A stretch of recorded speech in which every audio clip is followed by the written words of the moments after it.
Hi, I'm Dr. Wolff with Vitality Specific Chiropractic, and just wanted to talk to everybody today about our recent inclement weather we've had. I hope everybody had a safe and easy time with that. However, I know driving around there's a lot of people who did end up getting into unfortunate fender benders, slip and slides, hitting either poles or trees or another car. And so I wanted to talk a bit about those types of injuries and why chiropractic is important. When those types of injuries occur, it only takes something around 5 miles an hour to create a whiplash trauma. And so 5 mile an hour crash might not seem like it's that big of a deal, but really the forces to the head involved in that crash are the equivalent of catching, let's say, like a 10-pound sandbag from 2 stories high. That's pretty violent. And so the problem with them is our cars nowadays are made to sustain and absorb the forces involved in such a low impact crash. So we might not see any damage to the car, but the damage happens to the person inside, okay? And so what occurs is that whipping or quick motion when the car is struck translates into our neck or our upper back or even our lower back because we're in a seatbelt holding us, right? And that can jolt or jar bones out of their normal position.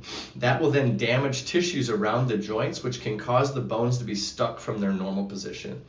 And so what that creates is an aberrant or abnormal function, which can then lead to pressure or irritation to the nerves coming out of the joints, or out of the bone IVFs here, okay? And so what that'll do is it will distort or damage the flow from the brain to the rest of the body, cells, tissues, and organs, and create abnormal function to the body and cells. And so now we may or may not have pain with that. It may take a little while to get the pain, or you may have it right away. The problem is people think, well, I had pain right away and now it went away, I wasn't injured, or I don't have any pain and I wasn't injured. And really the pain is independent of whether there was an injury or not, okay?